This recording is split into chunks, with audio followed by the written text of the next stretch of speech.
Dam എന്ന് പറയുന്ന സാധനം എത്രത്തോളം ഡേഞ്ചർ ആണ്, അത് എത്ര പെട്ടെന്ന് ഡീകമ്മീഷൻ ചെയ്യാൻ പറ്റുമെന്നുള്ളതാണ്. ഒന്ന് ആലോചിക്കുക, 6 ജില്ലകളെ എഫക്ട് ചെയ്യുന്നതാണ് നമ്മൾ നേരത്തെ പറഞ്ഞത്. 6 ജില്ലകളെ എഫക്ട് ചെയ്യുന്ന പറഞ്ഞാൽ കേരളത്തിന്റെ ഓൾമോസ്റ്റ് 50%. ഈ പറഞ്ഞ കേരളത്തിൽ പൊട്ടാൻ ചാൻസ് ഉള്ള ഡാം മുല്ലപ്പെരിയാർ മാത്രമല്ല.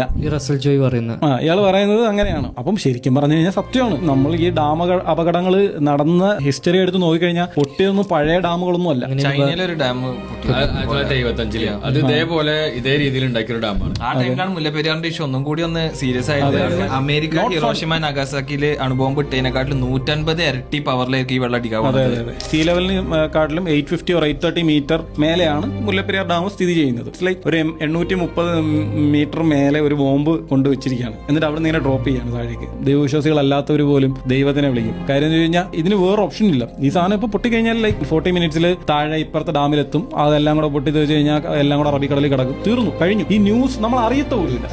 എഞ്ചിനീയർ പറഞ്ഞാൽ ദൈവമാണ് ഇത് പിടിച്ചിർത്തിക്കുന്നത്. Central news media or international media വഴിയായിരിക്കും മലയാളികൾ ഈ വാർത്ത അറിയാം. മലയാളികൾക്ക് ഈ റിപ്പോർട്ട് ചെയ്യാൻ ഏഷ്യാനെറ്റ് ന്യൂസ്, മനോരമ, മാതൃഭൂമി ഇവരൊന്നും കാണത്തില്ല. ഇവരുടെ റിപ്പോർട്ടർമാർ പോലും കാണത്തില്ല. ഇവരുടെ മീഡിയ എഡിറ്റർമാർ ഇവരെല്ലാം അറബിക്കടലിൽ പോയി കഴിഞ്ഞു. നികേഷ് കുമാറൊക്കെ കടലിലായിരിക്കും ചിലപ്പോൾ. ഗാസയിലെ സംഭവങ്ങൾ, അവിടെ ആരൊക്കെ മരിച്ചതെന്ന്, കുട്ടികൾ ഏതൊക്കെ കുട്ടികളാണ് മരിച്ചതെന്ന് പോലൊരു ഡോക്യുമെന്റ് പോലും ഇല്ലാതെ മരിച്ച കുട്ടികളുണ്ട്. അതുപോലെ ആയിരിക്കും ഇപ്പൊ ഡാം പൊട്ടി കഴിഞ്ഞാൽ ആരാണ് പോയത്, ആരെന്താണ്, ആര് മരിച്ചു. Good morning, good afternoon, good evening, good night. I don't know what time you are listening. ഇന്ത്യയുടെ പുതിയ പ്രസിഡന്റ് പ്രൈം മിനിസ്റ്റർ ശ്രീ അഭിലാഷാണ് സംസാരിക്കുന്നത്. ലോക്സഭ, രാജ്യസഭ, സുപ്രീം കോടതി കെട്ടിടത്തിന്റെ മുന്നിൽ നിന്നും. ഒന്നാമത്തെ കാര്യമെന്ന് വെച്ച് കഴിഞ്ഞാൽ ഇന്ത്യ ഡിക്റ്റേറ്റർഷിപ്പിലാണ്. മുല്ലപ്പെരിയാർ ഡാം, ഹൈക്കോടതി കെട്ടിടത്തിൽ ജോലി ചെയ്യുന്ന ജഡ്ജിയൊക്കെ ഉൾപ്പെടെയുള്ളവരും 20 ലോക്സഭ എം പിയും 9 രാജ്യസഭ എം പിയും എപ്പോഴെങ്കിലും മുല്ലപ്പെരിയാർ എന്ന് പറയുന്ന ഡാം നിങ്ങൾ സന്ദർശിച്ചിട്ടുണ്ടോ? ഹൈക്കോടതി കെട്ടിടത്തിന് മുന്നിൽ നിന്ന് ഞാൻ രക്ഷിക്കുന്ന ചിത്രം വരെ ഞാൻ പങ്കുവെച്ചു കഴിഞ്ഞു.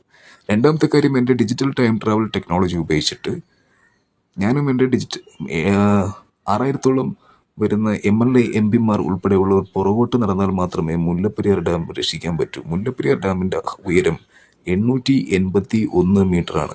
അപ്പം വൈറ്റില തൊട്ട് എടപ്പള്ളി വരെയുള്ള 8 കിലോമീറ്റർ 81 മീറ്റർ ദൂരം, ലുലു മാൾ മുതൽ വൈറ്റില വരെ പുറകോട്ട് നടന്നാൽ മാത്രമേ മുല്ലപ്പെരിയാർ ഡാം രക്ഷിക്കാൻ സാധിക്കൂ.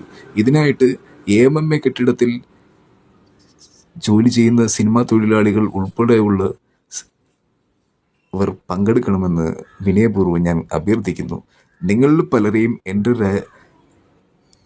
രാജ്യസഭയിലേക്ക് MP ആയിട്ട് ഞാൻ നോമിനേറ്റ് ചെയ്യാൻ ആഗ്രഹിക്കുന്ന വിവരവും ഞാൻ അറിയിച്ചു കൊള്ളുന്നു. കാരണം 9 രാജ്യസഭ സീറ്റുകൾ കേരളത്തിൽ